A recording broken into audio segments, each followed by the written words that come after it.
ऐसे दौर में जब देश भूखमरी से, बेरोजगारी से और नाना प्रकार की कुरीतियों से जूझ रहा है, उसके दंश झेल रहे हैं, तब इस देश की संसद में जो प्रजातंत्र का मंदिर माना जाता है, लोकतंत्र का मंदिर माना जाता है, उस मंदिर में चर्चा किस बात की होती है?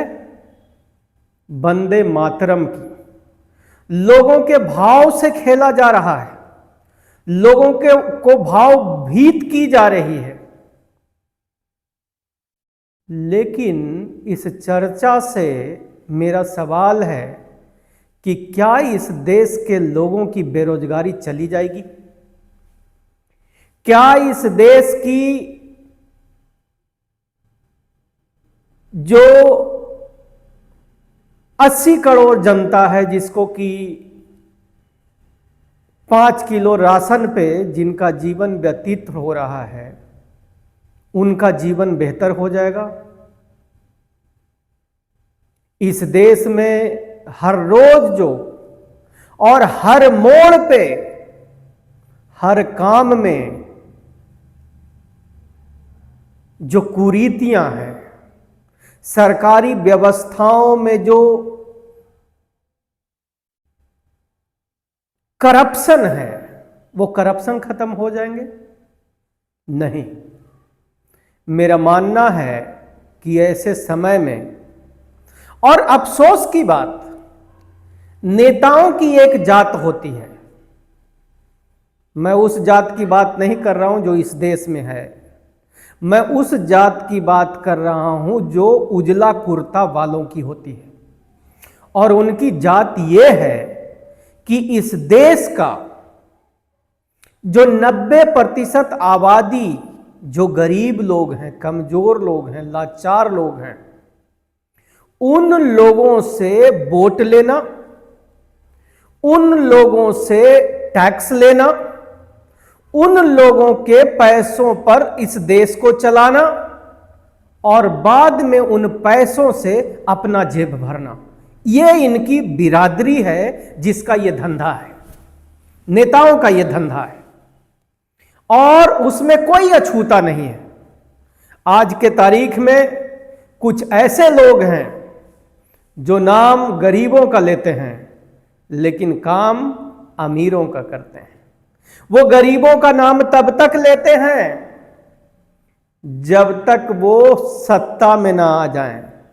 सत्ता में आने के बाद फिर से वो अमीरों के मित्र हो जाते हैं।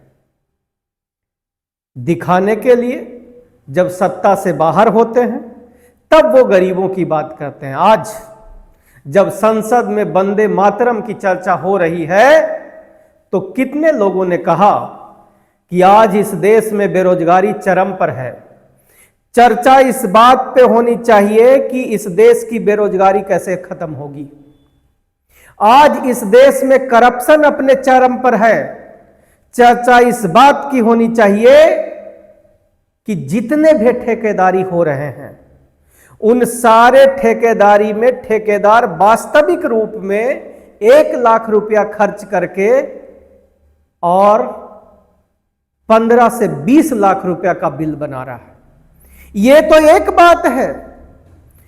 उन ठेकेदारों के अंदर में जो लोग काम करते हैं,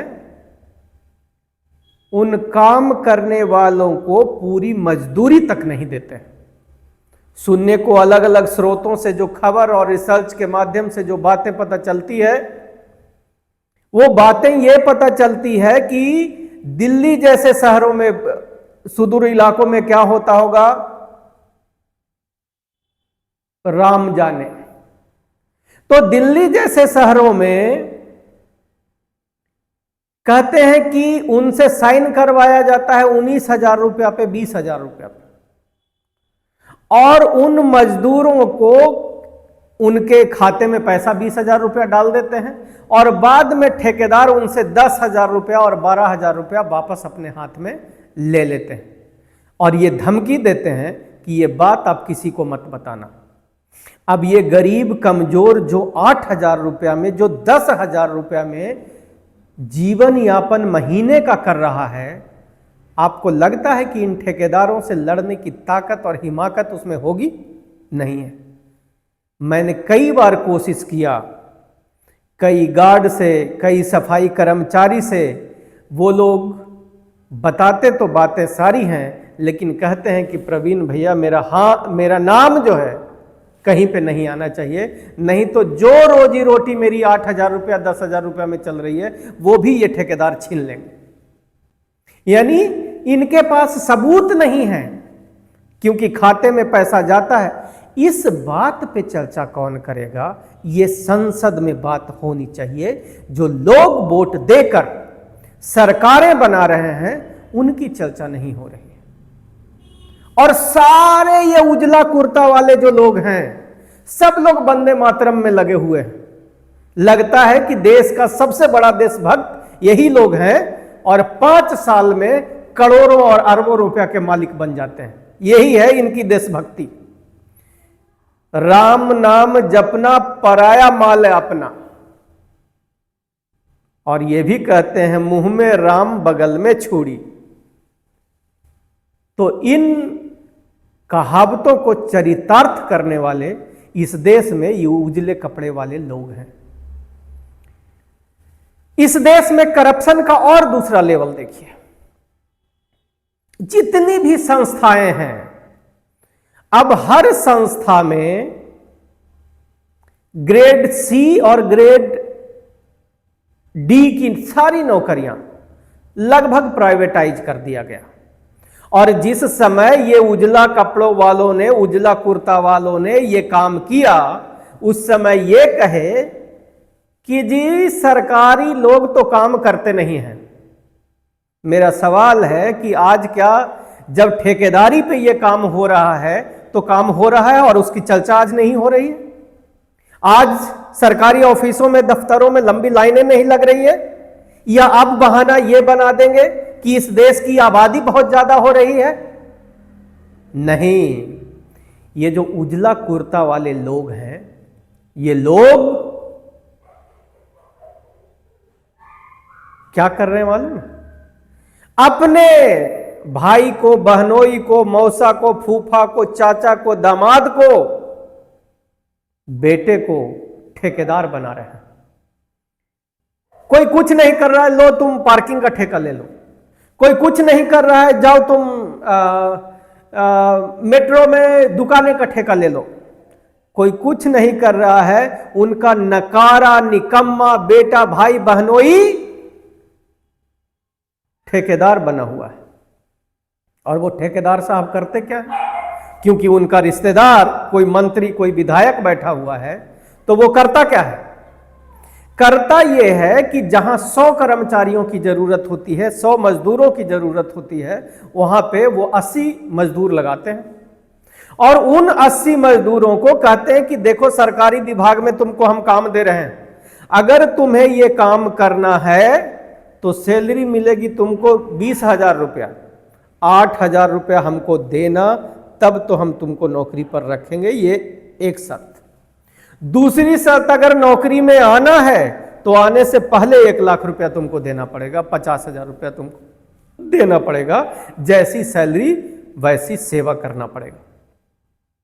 और लोग बेरोजगारी के इस मजबूरी में अपने बच्चों के पेट पालने के लिए, अपने बच्चों को रोटी देने के लिए, उनको स्कूल तक पहुंचाने के लिए 1 लाख रुपया दे के नौकरी लेते हैं और बाद में सैलरी से भी 8-10 हजार रुपया ठेकेदारों को देते हैं।